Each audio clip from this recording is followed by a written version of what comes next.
I'm recording. Get my clothes together. Shit, man, I'm tired as hell. Hey, y'all saw, if y'all follow me on social media, had a big birthday party at the house. All right, I had a birthday party at the house with my son, Mateo. Mateo turned 1 year old. So I had a big party for him. A lot of folks at the house. But I'm here. It's still kind of hot in the office. But I'm here, and I'm with you, and I'm ready to chop it up for a little while. Man, how's everybody doing on this beautiful Sunday? So my shirt looks shiny. It's just a denim shirt. It looks shinier than what it is. It looks shiny on camera. It's just a denim shirt. Man.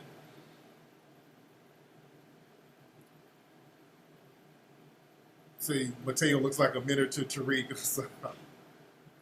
Some people say he looks more like his mom. So a lot of people got different opinions on who Mateo looks like. Excuse me. Oh yeah, the Insecure season finale comes on tonight. I want to see it. I hope it's not going into a real crazy direction. The last episode, it was cool. I don't want them to go into like this whole anti-black man thing. I don't want them to get too heavy in that, because that's where, the last week's episode was kind of making the brothers look like on some asshole shit. So, I hope it ain't going there. There was some stuff about Insecure that I was real funny style about. I like the show. It's entertaining, but I don't want them to put the bullshit in there. Like, particularly, there's one character, he's a black coach or principal at a school, and he's only looking out for the black kids, and they're making it seem like, well, he's discriminating against the Latino kids. And, they're making that guy out to be like an asshole. You dig? So, I just don't want them to go somewhere real funky with the brothers. You dig? But anyway, I'm up here tweezing hairs and shit. But we had a good time today, man. The party was lit. The birthday party was lit. We had a big jumper in the backyard. I got stuck in that shit. You dig? But the party was lit. Good food. A lot of kids at the house. It's cracking. We had a dude. Bye-bye. People still leaving right now. I still got, motherfuckers don't want to leave. The kids are like, shit, this is the turn-up house. They all in the back playing on the swings. You dig? Thank you, said the shirt is fly. Thank you, Miss Charm. But yeah, kids, they don't want to leave. They're like, shit, Uncle Tariq house is the fucking turn-up. We had a dude to do the bubble thing. I had some of that. I was showing that on Instagram, I think. They had a bubble show with the bubbles. The kids really enjoyed that. So it was a real nice party for the kids. Really enjoyed it. The adults enjoyed it. We had a good time. Had a real good time. Y'all bear with me. Make sure my air conditioner is getting cold. You dig?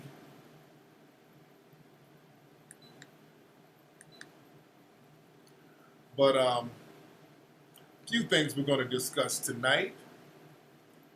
Ladies and gentlemen, time for the adult party. I haven't seen it yet. The movie It. I haven't seen the movie It yet. I might check that out. It looks interesting. It looks interesting.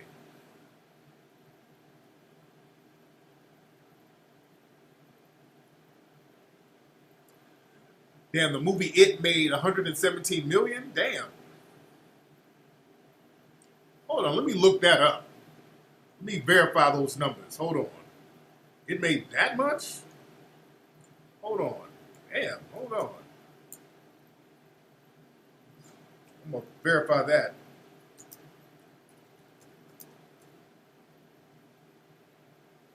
Let me verify those numbers for it real quickly. Let me see what's popping. Damn. That's true. It devised competition with a record-breaking $117 million. God damn. Delivered a record-breaking opening. The domestic box office. How the hell did that shit make that much money? And it is killing the game, man. Wow. That thing made that in the opening weekend. Damn. And what's the budget? Okay, it's made 62 million in foreign money. Yeah, damn. On a $35 million budget. That's excellent, man. That is excellent. Shout out to the producers of that. Shout out to them for flipping that. I got to see what kind of marketing strategies they used. See, when I see stuff like that, I like to peep game and see what kind of strategies people use to get those numbers. That is what's up. And I know one thing is we're getting into Halloween season, you know, horror movies, and that's one thing. When you look at movies, you got to understand the season and all that stuff. That's why I want to see how our movie is going to do next month. I never released a movie in the middle of fall. This is basically fall. Is it fall? Yeah, it's fall. It's fall. Not quite winter yet. So most of my movies will release them around spring or summer. But I want to see what it's like when we release the movie in the fall. So they got it coming out. It's around Halloween season is coming up. So, they're going to probably get the DVD ready pretty soon.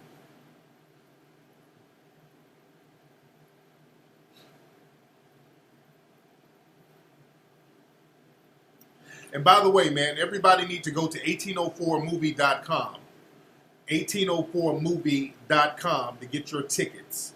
1804movie.com to get your tickets to see 1804 next month. All right? Out here in Los Angeles, it's going to be a week before all the other premieres around the country. The LA showing is going to be on October 12th. All right? All around the other parts of the country is going to be October 19th. So get your tickets. The tickets are selling fast. As a matter of fact, when you go buy the ticket, you can click on there and you can, in some of the theaters, in about 3 or 4 theaters, you got to actually pick your seat. So you can see how many tickets are being sold. And some of these things are halfway sold out already. You can see this. You can verify this going to the website. So this thing is going to be a monster.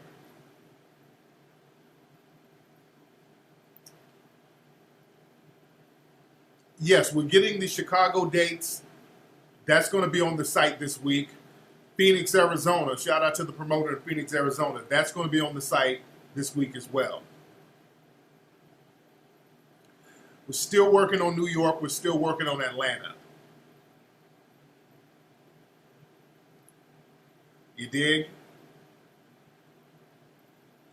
We're still working on Memphis. We're still working on Memphis. Who is Mr. Marks? Y'all say he's trolling. What's up, Ola? Yeah, Mr. Marks is cool. That's a valid question. I'm not going to say he's trolling. Oh, yeah. Yeah, we're going to have it in Chicago.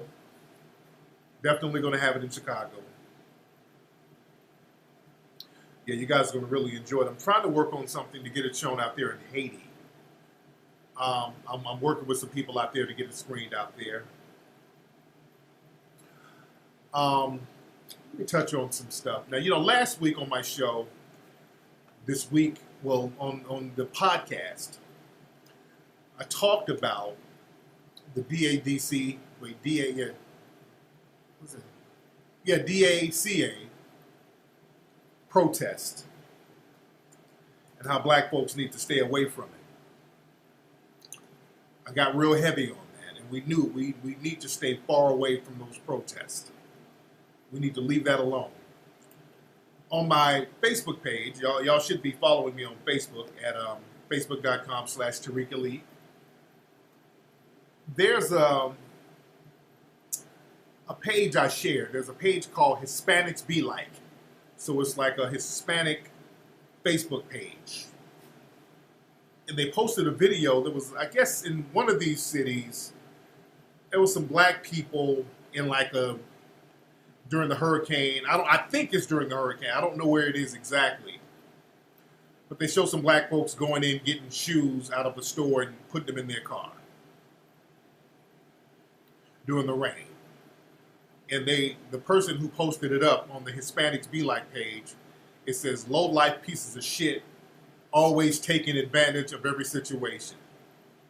And there's a bunch of white Hispanics just going in on black folks on this page.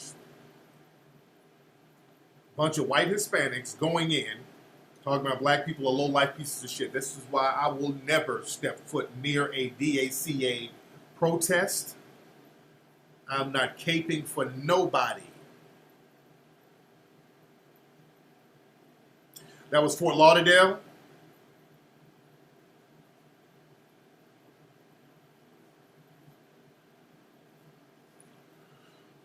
They need to cut that bullshit out.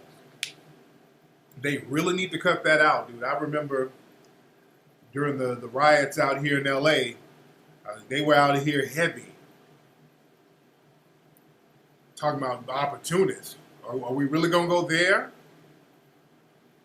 Black folks are low-life pieces of shit who take advantage of every opportunity. Y'all go look up some of that footage from the LA riot. All the Hispanics out here in LA stealing shit. And didn't have anything to do with nothing. The Rodney King thing. Remember that? I mean, we can go there. I can go back there. I can go sooner than that too. You dig what I'm saying? But yeah, you're really feeling yourself, and then they won't then they get mad because we ain't out there caping for them. And my man Ebro, shout out to Ebro. Me and Ebro cool. We've chopped it up. I've been on Ebro's show. Me and Ebro are very cool. And I fuck with Ebro on a lot of stuff. And Ebro was saying that black folks need to get involved with the DACA protest, and I said I respectfully disagree. Absolutely not. What's up, Gino Richardson? I'm telling you, black people, we don't need to be involved in none of that shit. Don't tell me black folks are low-life pieces of shit. Y'all got these El Chapos and Mexican mafia dudes out here doing all types of grimy shit, beheading people over drug money, and really, y'all want to go there? Hold your own nuts. That's all I got to say. Hold your own nuts. That's why, look, I want y'all to get the new book by Dr. Claude Anderson. There's a new book, and I held the book up last week, and I'm telling y'all, listen to me. This book is required reading. I want y'all to go get this book tonight. It's available now. Dr. Claude Anderson's new book, A Black History Reader, which you can get at powernomics.com. And shout out to my brother Nas and Lauren Hill. They're going on a Powernomics tour. They're on tour and they're calling it the Powernomics Tour. The book is out now. Dr. Anderson's book is out right now, and I'm telling you, it's required reading. The book is so timely. I mean, I have to stop and soak up the game on every page I read. The game is so heavy. And he's going in on how immigration was the worst thing for black folks. Dr. Anderson is breaking that shit down so smooth. I'm telling you, get that book. It applies to everything that's happening now. Ola, where's Dr. Anderson going to be next week? And who is he going to be with? Oh, you mean Lauryn Hill and Nas. Okay, my bad. You ordered his book this morning. That's what's up. I got to see, is the Powernomics tour coming out here to L.A.? Because I'm going. I'm going to go. Hope Lauryn Hill's ass is on time. Let me see if it's going to be in L.A. Could somebody look it up for me real quickly while I'm talking? And let me know if the Powernomics tour is going to be in L.A. Let me know if it's going to be in L.A.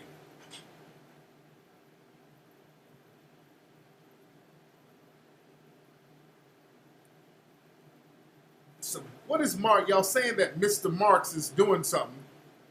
You ain't, oh, he is trolling. Okay, he ain't buying shit. Okay, he's trolling. Okay, let me get him out of here. Okay. All right, got him. Got him out. I don't think the book is on Amazon. I think he just might sell it on his website. A Black History Reader by Dr. Claude Anderson. Who is this texting me? Okay, somebody at my door.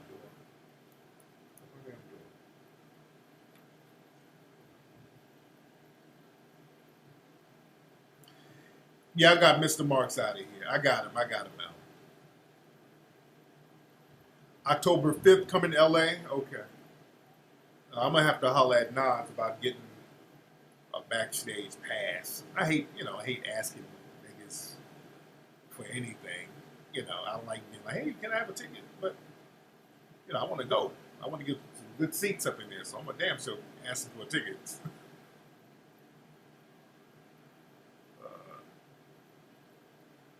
But yeah, Amazon takes a big cut of your sales. And that's the thing about Amazon. See, Amazon, they do take a big cut. They take a chunk of your sales, but it's promoted a lot. So when your stuff chart, more people see it. So it's like a catch-22. With DVDs, it's a good deal. Books are a little different because books cost a little more to manufacture, and they take a big percentage out of that. So,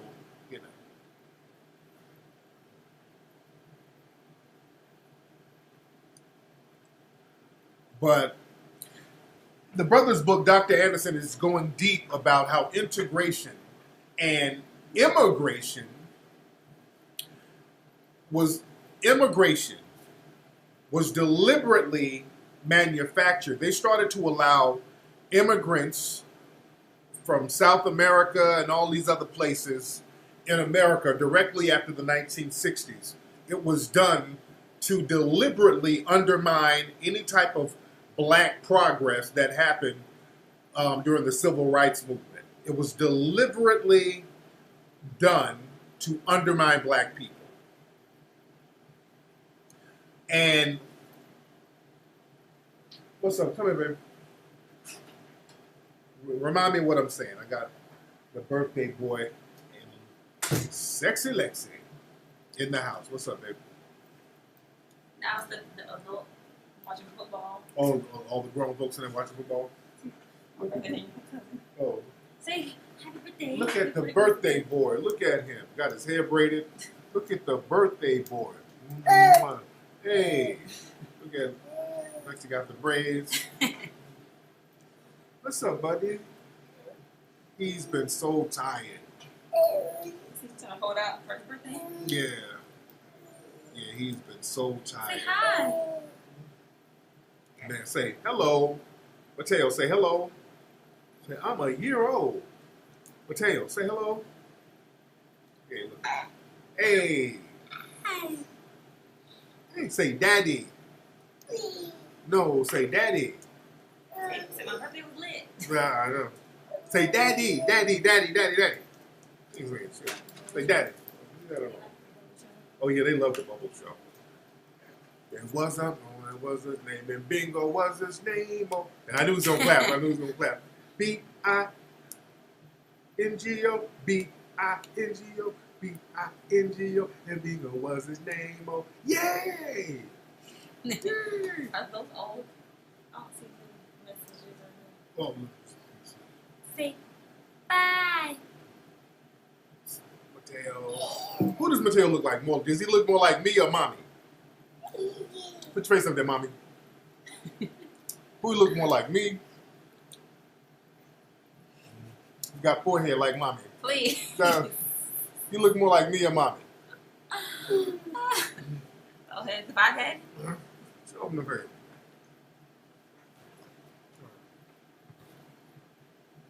Yeah, birthday That's party. me. I'm calling me all day. Well, the birthday party was Lizard. It's do-rag time. They gonna keep it on. I know his name is Mateo. Yeah. Say, mommy, look more like mommy. Yeah. Mommy more like Peanut. When he smiles, he look like me. He got mommy's eyes. Man. Look at that food. You like Peanut's teeth. Oh, are the other boys asleep? Yeah. Just no. Look at me all day. Any more food left? I'm hungry than I'm hungry. Oh, that's gone. This is pizza. Damn. I gotta eat something later. Hi. He said mommy's forehead flex or anything else. Oh, boy. Okay, don't make me do All right. this. I'm gonna get it on. Let's get it. Come on, buddy. Man. Whoa. Yeah. Hold on. Trying to read, y'all. So y'all say he look more like mom's. You know, look so good. Hell yeah. Fine as hell. Sexy as hell. Y'all like my braids? Mm-hmm. Yeah, people like Peanut's braids. They let her hair. Yeah. Sear is asleep. He was so tired because he didn't get He's no trying nap. to hold it out. Yeah, Siri's got to get a nap. He's a napper. So he didn't take no nap. He's about to fall out in the TJ's grass. still up. Yeah, He's TJ's my turned dad. I'm down. gonna put him in bed. Yeah. Man. Peanut 100. Yep. See, they look like me. Mm-hmm. So they love your hair. Oh yeah, Mateo walk his ass off. Oh yeah, keep my chopsticks on. He's walking and getting into every damn thing. Man. Oh, bye. All right, I'll be in a minute. Oh, did I watch the Security Systems today? I know. Man. It's Peaches and Herb braids. Hilarious. Oh yeah, she got the braids hooked up. But what was I saying? What was I saying before the baby came in? 'Cause I don't want to lose my thought. Hell yeah, Mateo and Nasir be scrapping over toys. Because they used to kind of, you know, the bigger ones always try to punk the little ones. And so the little ones get to a point like, fuck that. So Mateo and Nasir be in here scrapping. Yes, I was talking about Dr. Anderson's book. Talking about my brother's book.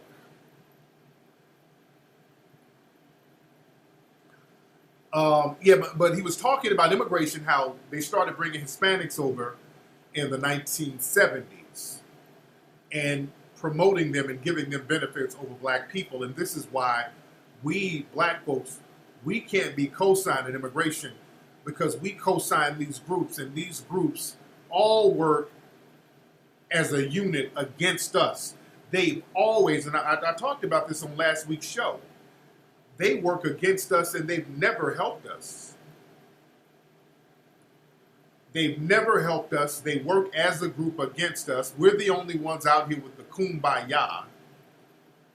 And that shit, we keep undermining ourselves. And Brother Anderson got so deep in the book, he was talking about, he made some very valid points.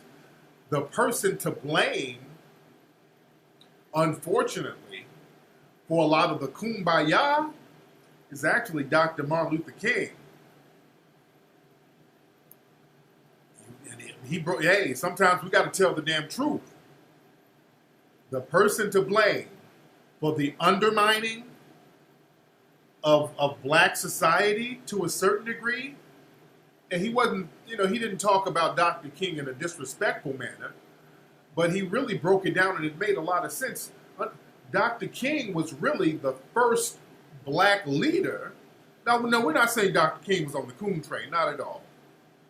But Dr. King was really the first black leader. This is a harsh truth, and this is what we're going to have to come to terms with.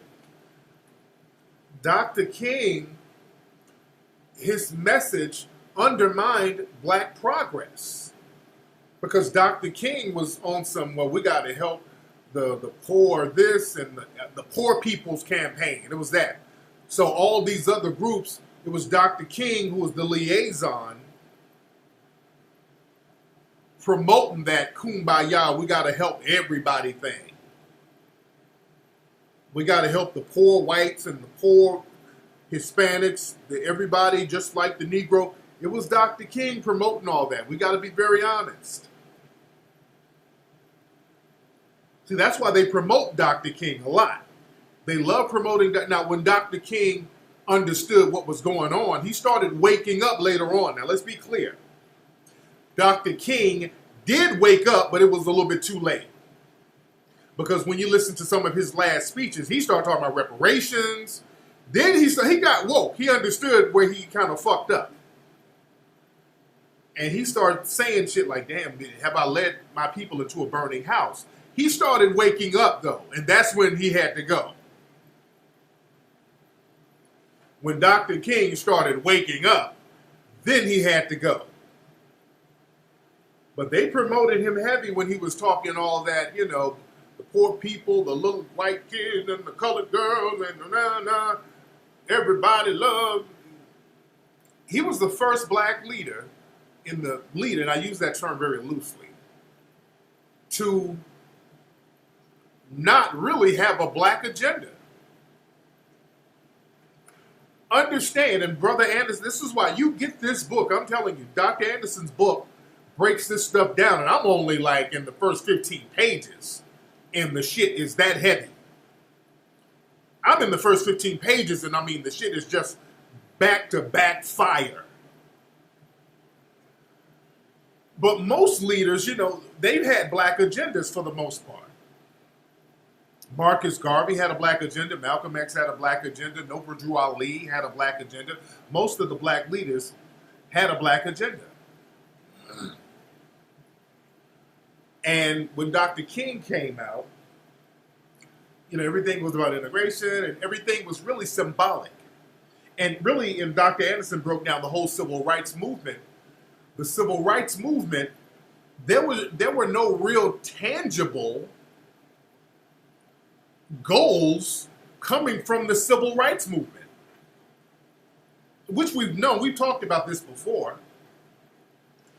But there were really no tangible goals. Everything about the civil rights movement was a lot of intangible, ceremonious stuff. And even now, when we commemorate the civil rights leaders, it's always some old symbolic ceremony that don't mean shit. They always talking about, well, we're going to celebrate the 50-year or the 60-year March on Selma by going to Selma, Alabama with Barack Obama and Michelle Obama and walking across the bridge. Okay, and we do that bullshit now. Just symbolisms and ceremonies. And the white supremacists promote that all day. They love promoting symbolic bullshit and ceremonious bullshit from black folks. They'll promote that all day. Oh, come on, John Lewis. Come on, Andrew Jackson. Let's do a symbolic march. We're going to take a couple of photo ops, prop you niggas up, make it seem like you guys are more important than what you are, and then black folks are going to get nothing. You niggas are going to get your little crumbs that we throw at you. And Brother Anderson just breaks it down so smooth. Nobody was talking about the corrective action needed to correct all the wrongs that were done to black people. And they were talking about how in the 60s, the white supremacists got the civil rights leaders to equate the immigrant struggle with black struggle, which was nowhere near the same. None of these immigrants have the unique relationship that black people have in America. So them trying to equate what they're going through with us is utter bullshit. And Brother Anderson breaks that down. That's why we have to let these people hold their nuts. Because what happens is these groups who don't deserve to be lumped in with us, they come over and attach themselves with us and get all the little benefits that we're supposed to be getting as a corrective measure. Because Dr. Anderson breaks this down in the book, how these Hispanics, who we keep caping for today, the white Hispanics, you know they get double benefits. We're caping for these fucking people out here who get double benefits because they sit on the fence. You have these white Hispanics who believe in white supremacy, who are team white supremacy, who get benefits from white supremacy, and when it's convenient, when the white supremacists turn on them every blue moon, all of a sudden they want to play the minority card and jump up and get some of those minority benefits. You dig? Just like the DACA was a minority benefit. Understand that. The DACA was a minority benefit. That's why they like to lump themselves with us so they can get the minority benefits.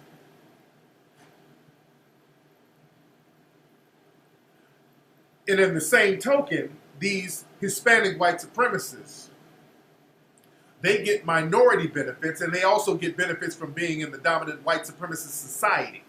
You notice whenever these white Hispanic officers kill us, and there was another video that I saw recently, there's a brother in a car and a Hispanic cop. Notice, I just want y'all to notice, all of these people who are shooting us happen to have Hispanic last names, by the way. Please don't miss that. It's a large percentage of these race soldiers who kill us happen to be white Hispanics. Please don't miss that fact. But in the recent video, there was a white Hispanic who pulled this brother over. He was like, hey, why'd you pull me over? You pulled me over for not signaling, and you came to the car with your gun, and the brother was G-checking. I'm like, this is bullshit, dude. I'm out here. You could have just gave me a ticket. You come into the car and you pointing your gun at me, but not signaling?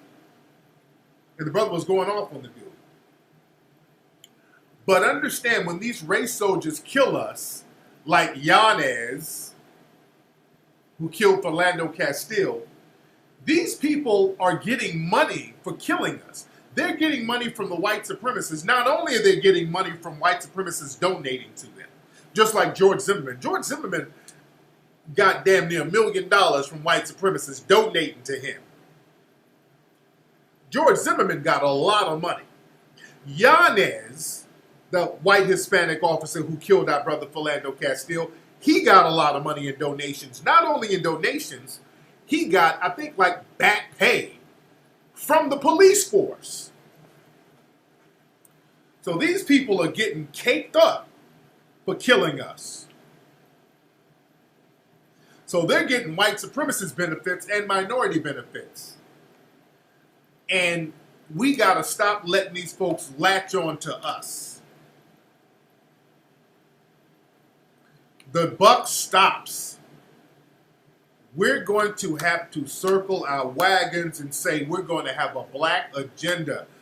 Brother Henry Clark, John Henry Clark said years ago, we have no friends. And black folks, being a bedwench, sellout, mammy, buck dancing coon, that's not going to save you. Which brings me to Omarosa. Omarosa. Let me read. Omarosa, the White House. Let me read this story about Omarosa when bedwenching goes wrong. When bedwenching goes wrong. Now, hold on one second. Omarosa is with the Trump team. She was put there. They gave her some bullshit position, some kind of outreach to African Americans, some bullshit. They just wanted to tokenize her so they can prop her up and say, hey, we're not racist. We got Omarosa on the team. That's the only reason they put her on there. Understand, when they tokenize you, that's all it is. They're just propping you up to say, hey, look, we got a black person there. Now they don't need you because now they have a full white supremacist agenda in the Trump White House. Read this story that just came out. Omarosa put on White House no-fly list to keep her away from Trump.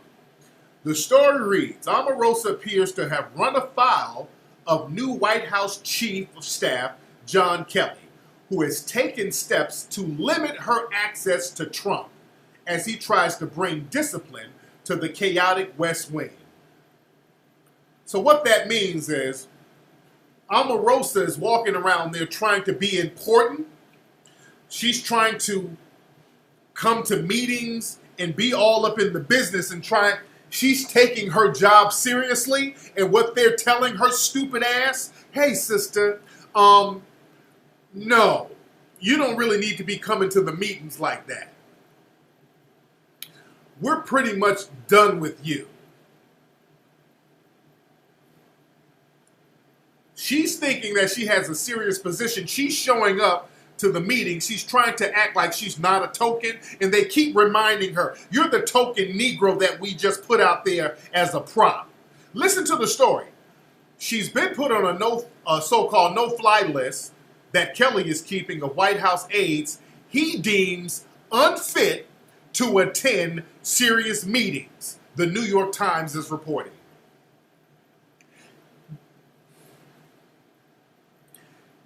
She's unfit to attend serious meetings. The mainstream media is saying this about this bedwench. They are telling her, in their words, we don't really want you in serious meetings. They gave her the Stacey Dash treatment. Being a bedwench and a coon and a mammy and a buck dancing clown is no longer an option.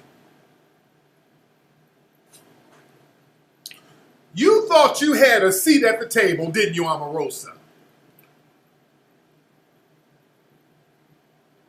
You thought you were in there like swimwear. Listen how they're talking about this fool. Serious, they don't want her, she's unfit to attend serious meetings. Man. Hers is the most prominent name on the list, according to the Times report that describes her as a former apprentice star with an ill-defined job in the White House. I mean, they're just throwing her all under the bus. An ill-defined job, meaning we just gave you a bullshit token position. We just gave you a bullshit token position. Don't come all up in here like we're supposed to take you seriously. Omarosa, they look at you the same way they look at Diamond and Silk. Like a couple of damn clowns. Omarosa, she thinks that she's above the Diamond and Silk category. You're a clown to them, Omarosa. And deep down, you know it. You in there trying to flex your muscle and be the tough black gal, knowing that you bedwench your way up in there. You bedwench your way up in there. You're being used as a token. You're trying to flex your weight, and they're putting you in your place. You should have known better. That's why she tried to ease her way back over there to black society and got rejected. You got that wake-up call, and you're going to have to hold your own weave, as they say in the chat room. They're shitting on your position there.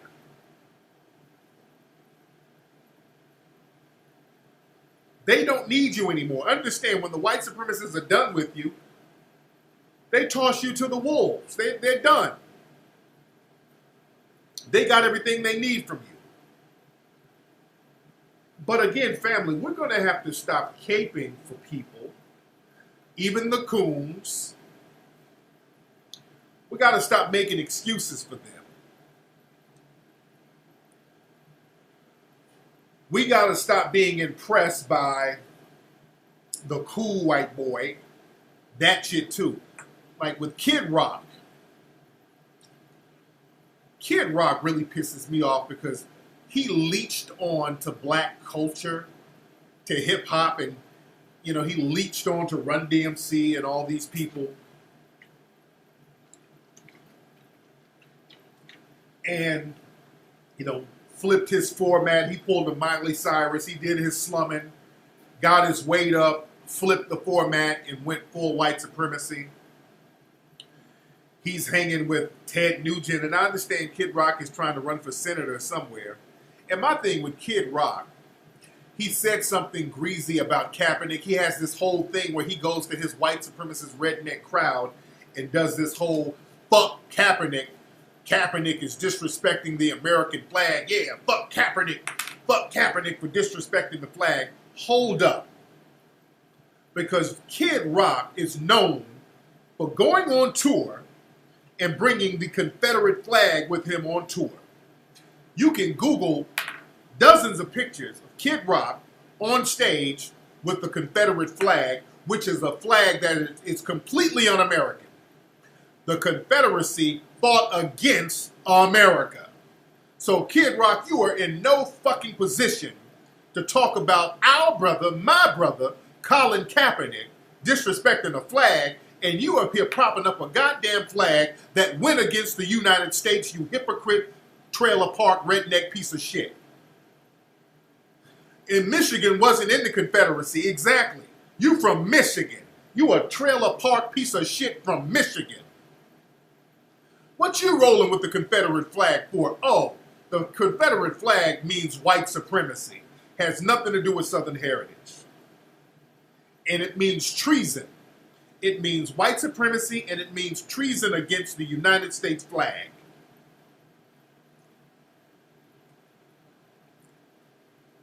You dig? So you're not in a position to say shit about Colin Kaepernick and him disrespecting the flag, which he's not. The protest is not about disrespecting the flag. It's about disrespecting the white supremacists who disrespect the flag. Because if you're out here killing black people based on race, you give less than a fuck about a damn flag. White supremacists love trying to hide their white supremacist views behind fake patriotism. And there's not a patriotic bone in their body. They will dump the American flag overnight if it will help maintain white supremacy. And I proved that up at the Conor McGregor fight, where all these damn white supremacist suspects ditched the American flag and up there holding Irish flags against an American fighter. You dig?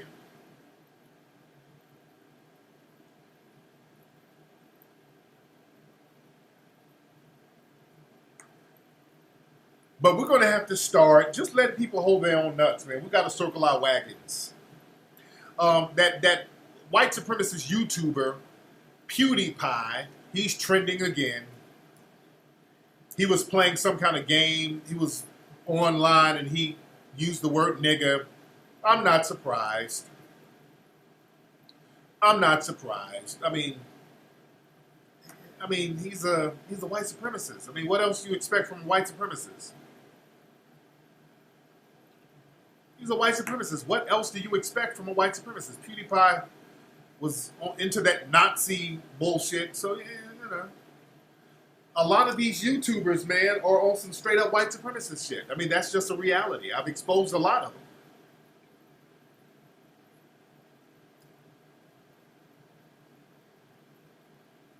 I mean, he keeps doing white supremacist shit. I mean, damn, what else y'all need to see from him? Man. But there's a lot of hurricanes. People are talking about the hurricanes. There's a lot of hurricanes. Shout out to the people. Hopefully everybody in the hurricanes will be fine. And this is why I get Dr. Anderson's book, because he talked about how black folks were vulnerable to not only terror attacks, we're vulnerable to natural disasters. And he was breaking that down in the book because we do not have an economic base. Because black people do not have an economic base. We're completely vulnerable to all of these natural disasters that's happening. You notice when you look at all the footage of the aftermath of all of these natural disasters, these hurricanes and floods, you'll see it's mostly black people just waddling around in the water. In all these cities, and then you see some white people scattered here and there, but notice when you look at the news, it's just helpless fucking black folks walking around in the water. I mean, black folks, we got to stop fucking around. Every time I turn on the channel about these hurricanes, it's black folks out here stuck. Just nothing. We just out here stuck, walking around helpless, crying. Because the thing is, we got to stop depending on white mommy and fucking daddy. We have zero survival skills, dude. We got to stop being so fucking helpless. And not only that, you see niggas doing stupid shit. Instead of surviving, motherfuckers, you taking shoes. Fuck all that. Just doing stupid ass shit against your own survival.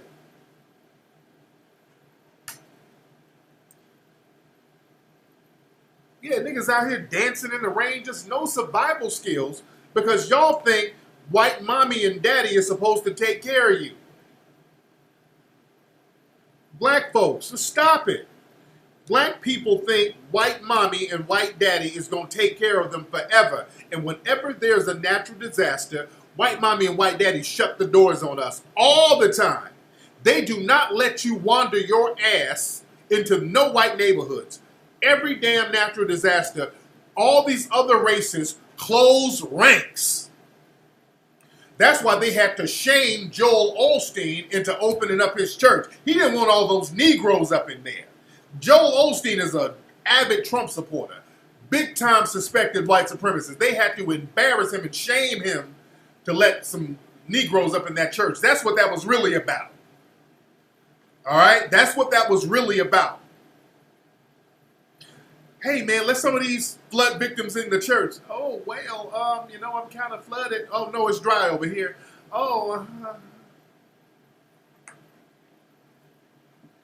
We got to stop being completely dependent on the white supremacists. We're going to have to learn how to survive and stop playing all the fucking time. Dancing in the rain and stealing shoes and all that dumb shit. We got to have survival plans out here, man. Listen, black people, listen to me. Every black person in your home, you should have bottled water stored up that you don't touch. Just stored bottled water, number one. You need to have buckets of dry food that lasts for years. I got a bucket over here. I would get it, but I'm talking. I showed you before. The dried food that lasts for like 20, 30 years. Stored. So all you got to do in a disaster, you can eat off of it for like a month. You just add water. You need to have candles. You need to have batteries. You need to have walkie-talkies. You need to have ham radios. You need to have all types of flashlights. You need to have canned goods.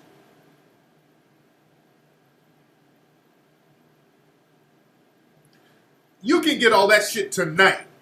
Off Amazon tonight. Oh, bye-bye, y'all. Y'all be good. People still leaving my house. You need to have... Bye-bye. All the kids are leaving. You need to have first aid kits. I'm telling you shit that I have. Hand crank radio. I got 2 generators. I got a gas powered generator. I got a solar powered generator. You need to have guns. You need to have guns. You need to have weapons. You're the only motherfuckers walking around here vulnerable. The white supremacists cut you off. And you out here dancing with no weapons, No food, no water. You dancing with a pair of damn shoes in your hand. And these white supremacists are out here picking you off, using that flood as an opportunity to target you. And even law enforcement, they're down there in Florida using the hurricane as an excuse. They're telling you, hey, if some of you thugs come up in the shelters, we're going to arrest you. If you got a warrant and you come to a shelter, we're going to arrest you. So they're up here threatening hurricane victims. Because they know you're vulnerable. They ain't targeting white people, understand. When they talk like that, they're not targeting white people. They're specifically targeting black people. When they say, hey, if you come up in these shelters, we're going to see if you got a warrant. So we can use this as an opportunity to lock you up.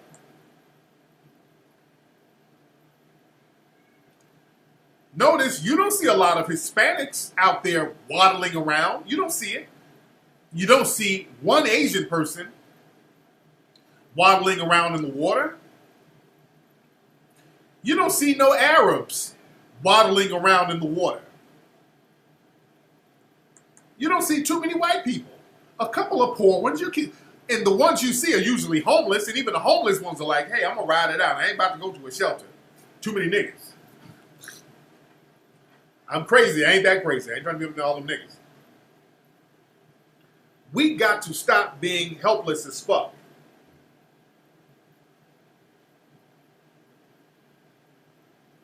Because we think white mommy and white daddy is going to take care of us, and we got to get out of that mindset. You haven't seen one Asian floating around in the damn water talking about they need some help. Not one. Not one.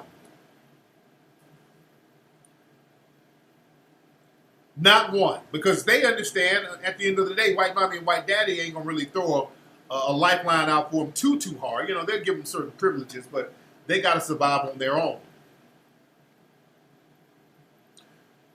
We have to understand that black folks, we are a unit. We have to operate as a group.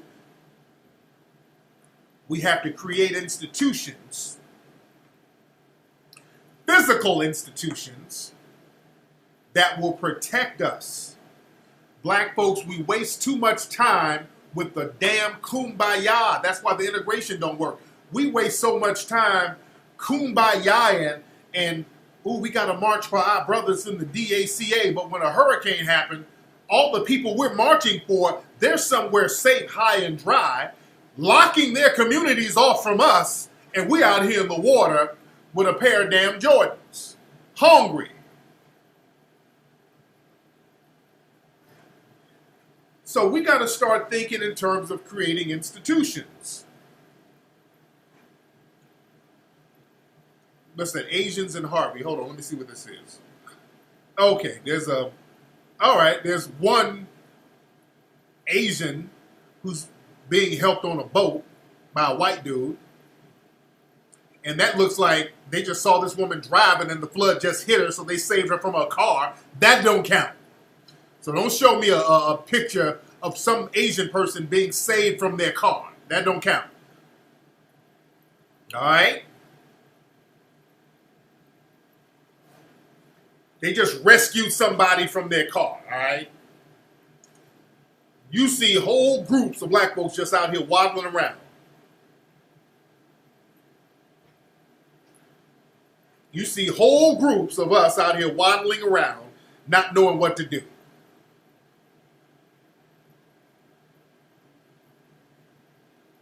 We got to be prepared. Lifeboats, life rafts, all that shit. Because these disasters are always used against us. They use these disasters against us.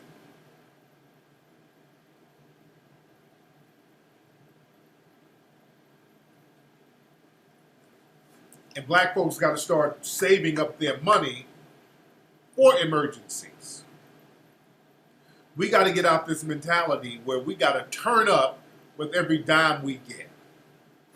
Every dime we get, we floss it, turn up with it, all that stupid shit.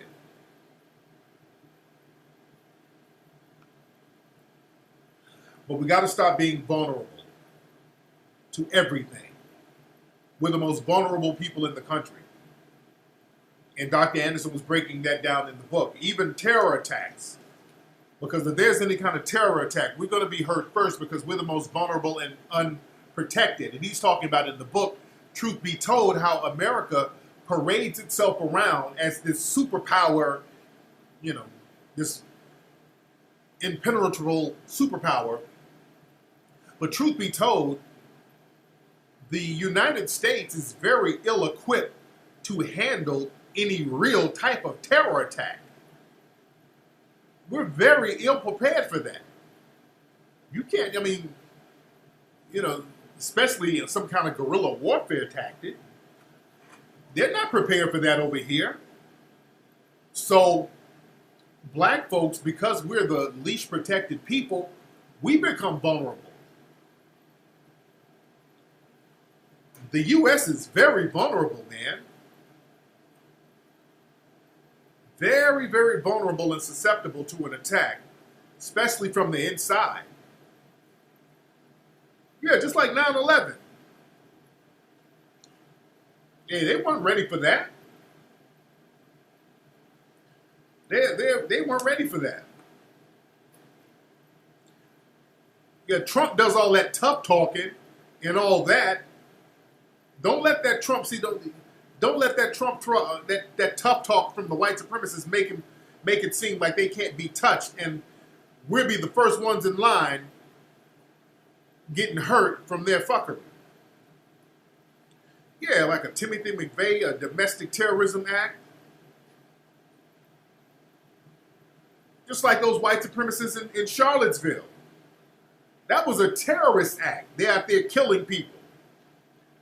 And all Trump and those people can do was get on TV and basically co-sign. You dig?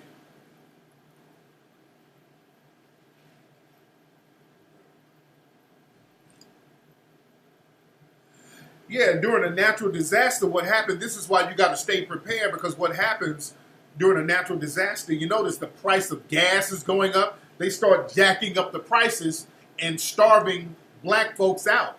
So at the last minute, everything is fucked up for you. The food has risen, water has risen. That's why you got to stay prepared. So that you're not caught out there. Yeah, you stay ready, you ain't got to get ready.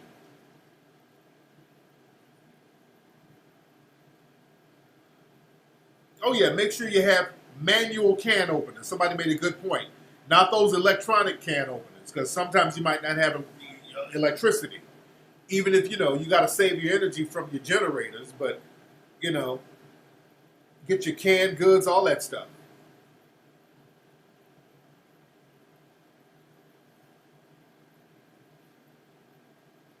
Yeah, that price gouging is real. Stock up beforehand, yes. Oh, yeah. Again, get you walkie-talkies, man. I got like 10 of them. We were using them. We use them on the film set. But, I use them in the home, too. And I'm getting the ones that are long distance, too. And also get ham radios. Oh, damn, Richard Branson lost his whole island? Damn.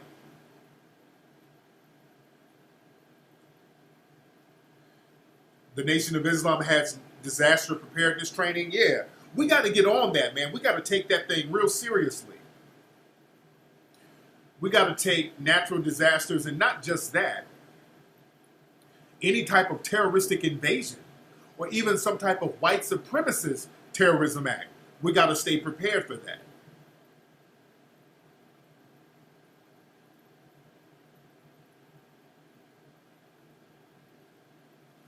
But the thing is, when shit goes down, we become public enemy number one.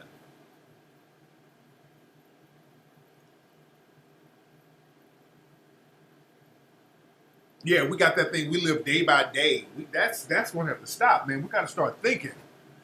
We live for the weekend. We only give a shit about what's happening this weekend. Nigga, what's cracking Saturday? Your life niggas' lives revolve around Saturday. I got to get my weave in for Saturday. I got to get my clothes ready for Saturday. I got to get my new shoes for Saturday. We some Saturday niggas. We got to get off that, man. We got to start thinking how we're going to protect our children. We got to start being on that level. You dig? So yeah, cooning it up, that's no longer an option. We want to be taken care of by white mommy and white daddy so bad. We just say, hey, well, fuck it. Y'all niggas work. I'm going to be a coon because white mommy and white daddy, they take care of coons. See, black folks are under the illusion that white mommy and white daddy are going to continue to take care of coons. That's why people coon. Well, shit. I know coon and I have no dignity, but at least white mommy and white daddy are guaranteed to take care of me, and now they're dumping their coons. Look at Omarosa. They're dumping the coons and the bedwenches. Let me tell you something.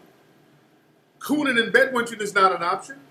They're killing bedwenches out here. I see so many cases of these black women dating these white dudes, and these sisters ended up dead. And the white dudes don't even get charged. The white dudes got these crazy excuses, and the police believe them. I mean, I just story after story, all the time, these sisters dating these white dudes, and the sister found at the bottom of a pool, and like, oh my God, she fell. How come you didn't call the cops? I was traumatized.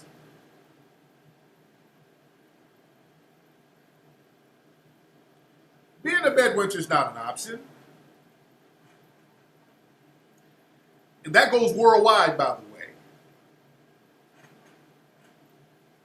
Because a lot of white supremacy is global. See, we got to start thinking as a global people. We got to have a global approach to dealing with white supremacy. All the white supremacists globally, they have the same code globally. A white supremacist here sounds and acts like a white supremacist in Australia. That one acts like a white supremacist in the UK. They all act, sound, same code. All of them. We're the only ones on some different tribal shit.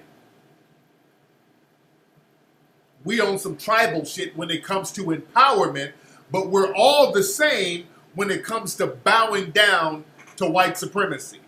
That's where we lose. See, black folks, we're different when it comes to empowering. When it comes to empowering, we want to empower our tribe. If that. But when it comes to bowing down and being submissive to white supremacy, black folks all over the country and the world get on the same bow down code. We got that in common. We bow down together. Over here, over in the UK, and I love the UK, but niggas be bowing down to white supremacy there too. Especially when there's some kind of interracial intimacy involved, men and women. Do y'all know how many videos of Nigerian weddings I see with a bedwench or even a black dude with a white woman? Over in Nigeria, where my Nigerian? My nigga Ola's Nigerian. Ola knows. Where are my Nigerians? I see a lot of goddamn videos of Nigerians on this marrying white mommy, white daddy shit. I see a lot of it. With the white side of the family, with the traditional Nigerian gear on, trying to dance. Oh, come on, Nigeria. West Africa, I've been seeing you. Oh, I've seen a lot of Nigerian bedwenches in these marriage videos. And the Nigerian family are happy as shit. Oh, they be marrying off Umchuke. Then they have the dad. He's singing at the wedding, and that's another thing. They love singing. The dad or the uncle or somebody be singing at the Nigerian weddings. All off key and shit. Come on now, y'all know, am I telling the damn lie? Y'all know I'm telling the truth. all the Nigerians, the white side of the family, be looking kind of confused and scared. And the Nigerian side over there grinning, and Dad come out there singing. He's the African John Legend. All of you, I give you all of me. Love your curves and all your edges. I give you all my pleasures. I'm giving you all of me. Uchuke. Y'all be getting it in at the goddamn Nigerian wedding. So I'm talking global. Niggas globally be on the bullshit. Alright? Global on the bullshit. We gotta stop that.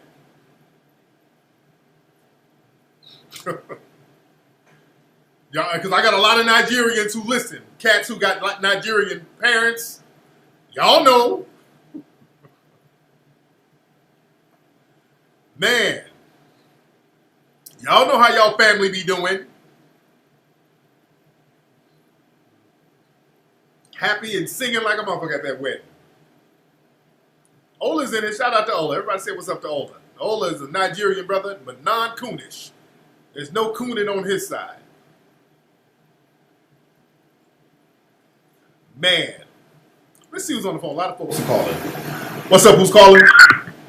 Uncle Sanders, I want to fuck your kid. Uncle Sanders. Uncle Sanders. You probably should have wrote some material down, brother. Sound like a white supremacist.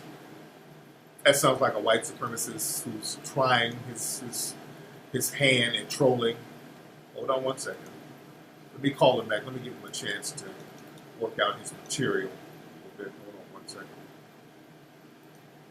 Y'all, hold on one second. Let me give him a chance to work his material out a little bit better. Hold on. Where are we? Hold on one second. A lot of folks are calling. Where's this shit going back? Okay, let me give the... It sounds like a white supremacist who called up. And I want to give him a chance to get his material together. Hold on one second. So many folks calling. I can't see who called last. Hold on, I want to get him. One second. Y'all bear with me. Okay, I can't find the call that just happened, Okay, I think this is it. Hold on one second. Let me get him. Let me have him. We'll call him back. Hello. Please state your name after the tone, and Google Voice will try to connect you. These nuts.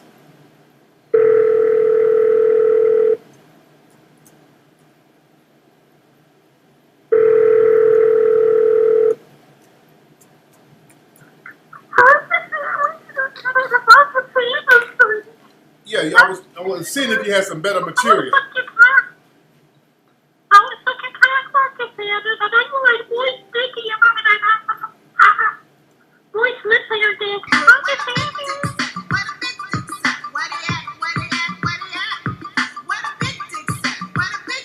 Is that you looking for dick?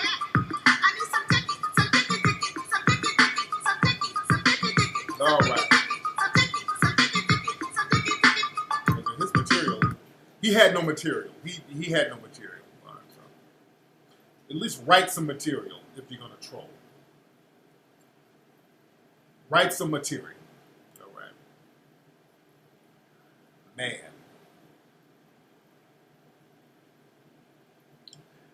But it's a hyper emotional and afraid, hilarious. But we got to start getting on a global empowerment tip. We got to get off that tribalism. We got to get off the tribalism and take a global approach to dealing with systematic white supremacy globally. Globally. Man. And everybody go to 1804movie.com. 1804movie.com. 1804movie.com. people were trying to hack the 1804 site, by the way. The Hidden Colors Film site got hacked, hiddencolorsfilm.com. We had to get it de-hacked and debugged. There was a well-known white supremacist hacker who hacked the site, and they changed a lot of shit on the Hidden Colors site. See, this is when you know you're doing some good shit. When these white supremacist hackers start attacking your shit. So I got all types of tight security on the site now. But the fact that they went in there last week. If you went to the hiddencolorsfilm.com site, the hackers had like a message on there. It was like, yes, this site was hacked by such and such. It was like, we're pro-Muslim. It was some kind of crazy message that they had, and they hacked it from some servers in Pakistan. It was some real nerd bullshit. You dig? So, they know this movie 1804 is about to be a monster. They know that. They know that. And, the smear campaigns, that didn't really work with me, so now they're trying to do cyber attack campaigns. They've been doing cyber attack campaigns on me heavy. That's why y'all get the word out there. Let them know. The movie, 1804, coming next month. What the hell is this? What is outside my house? But the movie 1804 is coming. Get your ticket. These white supremacists are going through it, trying to sabotage. I didn't see the movie yet. I'd like to see it, though. Yes. Yeah, the flooding and all that stuff in Miami and Houston, that should be straight by next month. That should be straight. And understand this. See, the thing is with the hackers and all that, this is why I get on nigger nerves. We need our own black folks who can get their hacking game in order. We got to do the same shit, man. We need black folks who can hack. We need an online gang. We need a cyber gang. We need a cyber army. See, we get online and we gossip. The white supremacists, they be online attacking us. That's all they do. Maintaining white supremacy at all costs. But like people like me and Professor Black Truth, all of us who get our pages massively flagged, because what they do, these white supremacists like on 4chan, they do mass flaggings in groups. They decide as a group, we're going to all get together and flag this person's YouTube page. We're going to do community flagging. How come y'all ain't doing that? We need a gang of people to get online, and all these white supremacist trolls and these wannabe white supremacists, these white supremacist mascots, their pages should be taken down. They should be done the same way they do us. There should be coded targeting. There should be coded targeting. Their pages should be taken down because they violate the community rules more than anybody. Yeah, nigger nerds want to argue over Comic-Con. They want to argue over Finn and Star Wars. Nigger nerds want to be on some dumb shit. You want to dress up in a cosplay outfit so you can go meet a white woman at Comic-Con. You trying to use your nigger nerd status to get some white ass or some bed wench loving.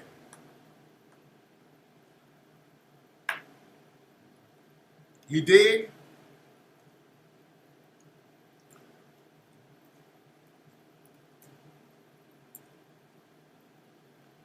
Oh yeah, thank you. Jim Miami, whatever your name is. Yes, some of those names y'all naming, I put some names up here.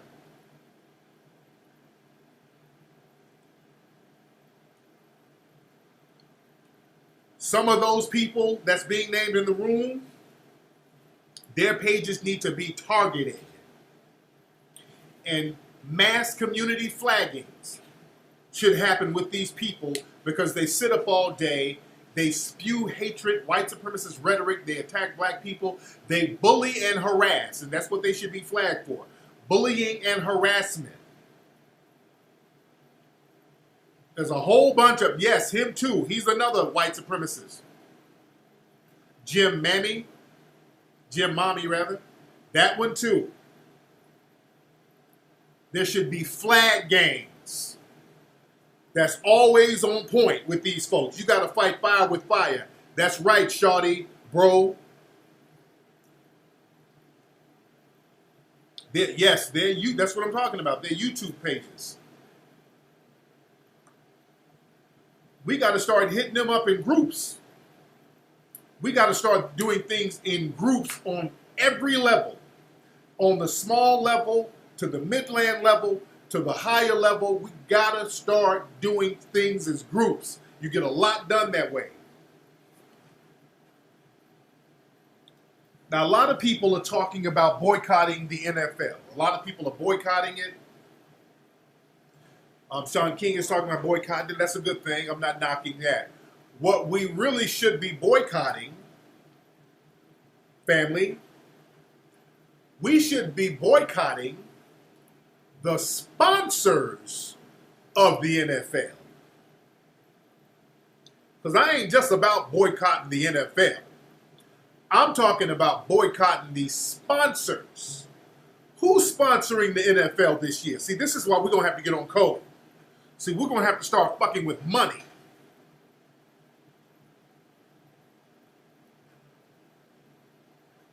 Who's sponsoring the NFL? This is what you do. And you publicly support their competition.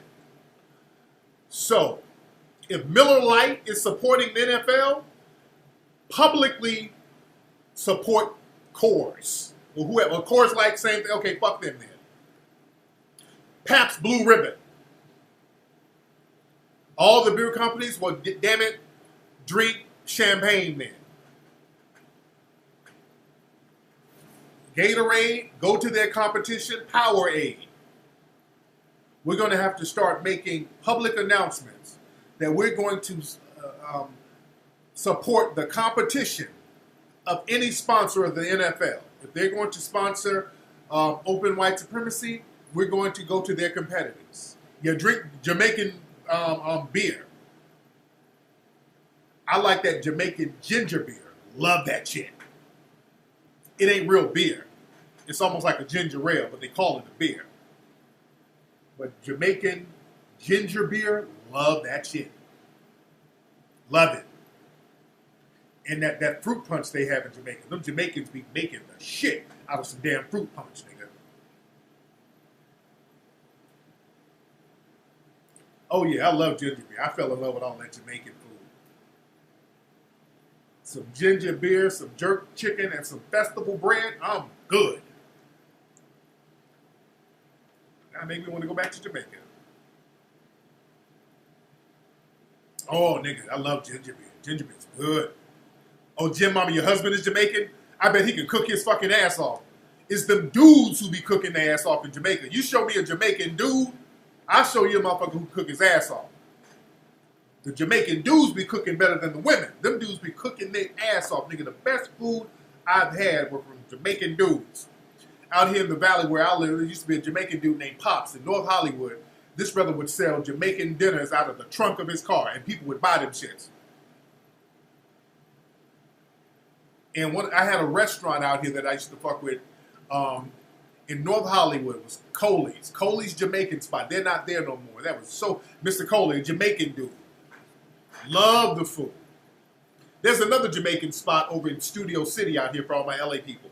But nigga, I got some damn jerk chicken from a brother on the street in Jamaica. When I was in Ultra Reels, you know, they started selling the food on the street. It was a brother, I got some Jamaican fucking jerk chicken and rice and all that shit from this brother, rice and peas. That shit killed anything I've ever had from a Jamaican restaurant anywhere, on the street. Bang it, man. Them Jamaican dudes don't fuck around. Yeah, Coley's. Jim Mommy, you from out here in LA? You must be from LA, Jim Mommy. Jamaican Grill, Studio City. Their stuff is good.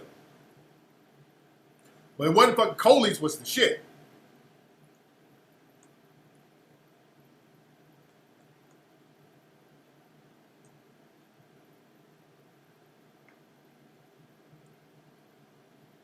Man, them out the trunk plates don't be playing, man.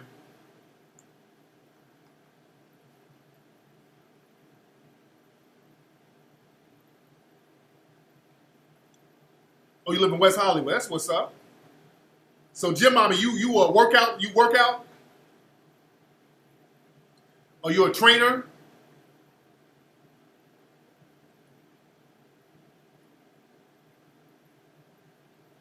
Chicken in Jamaica is natural. Yeah, unlike American, yeah.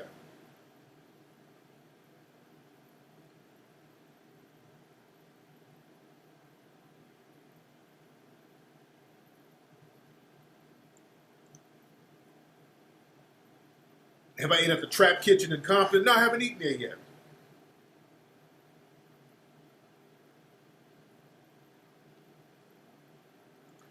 Slave cuisines? Oh, you're not a trainer, you love the gym. That's what's up. How old are you, Jim Mommy? That's what's up now. Yeah, them Jamaican dudes, natural charms. She said she dated a lot of Jamaicans and they all can cook, man. And them Jamaican dudes don't fuck around, dude. The Jamaican dudes get it all the way in. The Trap Kitchen, I gotta check that out. Did I try Prestige beer? I haven't tried that because I don't drink alcohol. I don't drink liquor. I don't drink at all.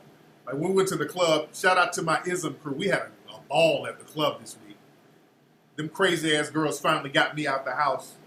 So we went to the club in Hollywood, and I got a table, and I was letting their ass drink. I got bottles for them. I got them some like they get like Hennessy and what the fuck did they get? They were so toe up. I don't drink. I'm the designated driver.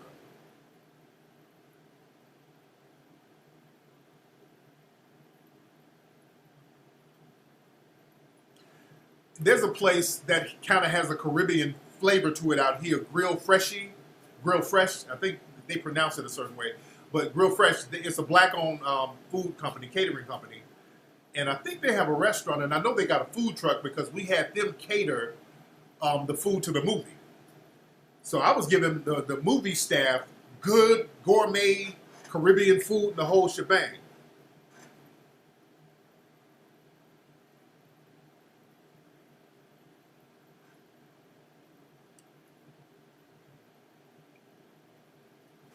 But I haven't had Prestige beer. I haven't had that in Haiti.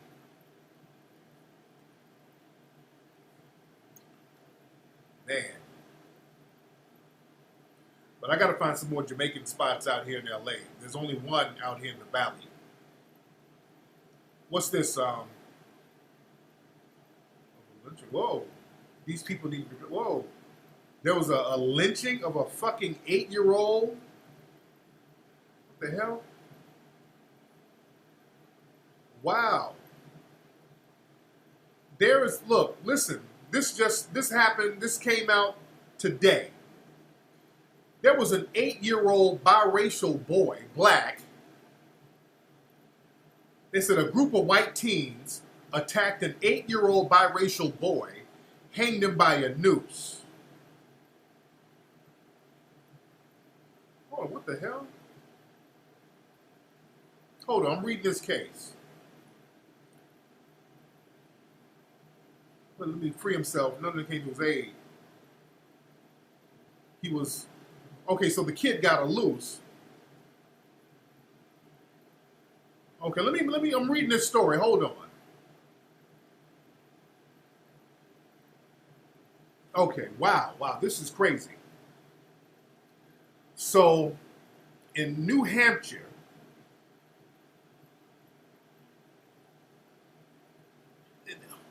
I want to say, where's New Hampshire? Is that out there by Maine?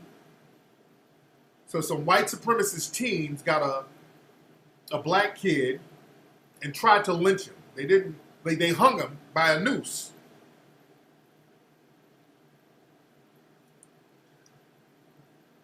As the child was being flown by a medevac to the medical center, his mother, Cassandra, posted to Facebook, "So my son is being flown to Dartmouth after a 14-year-old kid decided to hang him from a tree. I don't care if this was a so-called accident, because my son almost died because of some little shit teenage kids."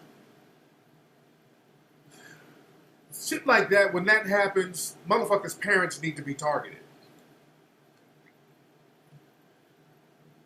Black people, whatever, I don't know who the mother was or whatever, y'all get off this shit about your kid being biracial. Because what happens is, some shit like that, you're going to have to kill somebody's parents. Shit like that, you're going to have to kill somebody's fucking parents, dude. The mom is white. Dude, the white mother is, even in the story, they're talking this biracial shit. Y'all cannot go out here confusing these fucking kids. Y'all need to sit down and tell these kids where they are and what the hell is going on. These kids are not being targeted because of their being biracial. They're being targeted because they're non-white, meaning they're black. When it goes down, you're black. Don't let people fool you with that biracial shit. You are not biracial in a system of white supremacy. I can imagine New Hampshire, man. It ain't no biracial. Don't let Coons or anybody else fool you with that. That biracial shit is going to get these kids killed out here. That's why so many mixed people are confused. Because you're told you're biracial and then the white supremacists let you know what the real deal is. And the police are refusing to release info because they're protecting the white kids who did it. Understand, white kids don't get in trouble for nothing. White kids in a system of white supremacy never get in trouble. White children don't get in trouble. They can do no wrong in a system of white supremacy.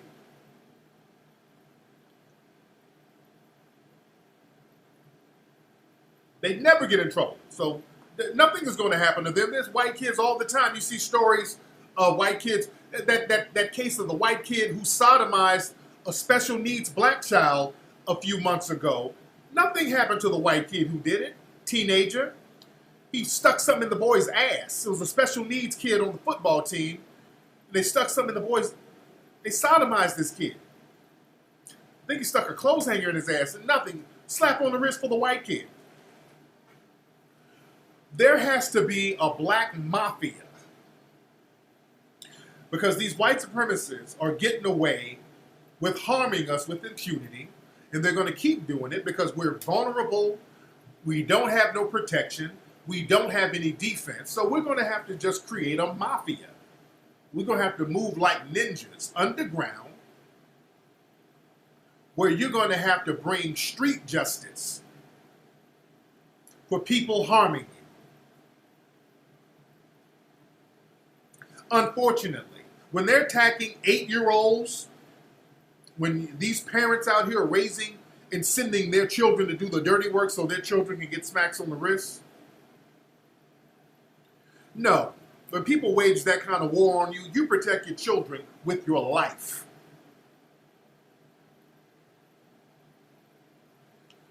You protect your children with your damn life.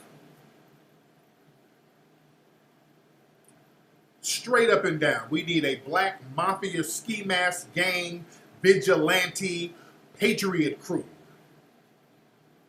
Black people are the real patriots. We're the most patriotic people. And according to the Constitution, you should have militia groups as a patriot. We should have that. Militia groups, underground, quiet groups that get shit done. When the system that we're supposed to believe in, that completely disregards the Constitution, and chooses white supremacy over justice, you're going to have to start bringing justice on your own. It's just that simple. When they're trying to lynch 8-year-olds and niggas want to tell me to start singing Kumbaya, no. No. That's crazy. That's crazy as hell.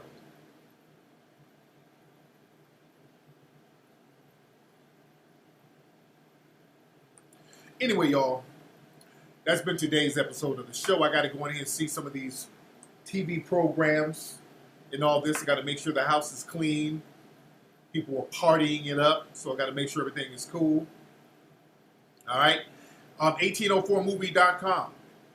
Also go to hiddencolorsfilm.com, hiddencolorsfilm.com to check out Hidden Colors 1, 2, 3, and 4. And I'm going to holla. You guys follow me on Twitter at Tariq Nasheed. Follow me on Instagram at Tariq Elite. Go to 1804movie.com. Get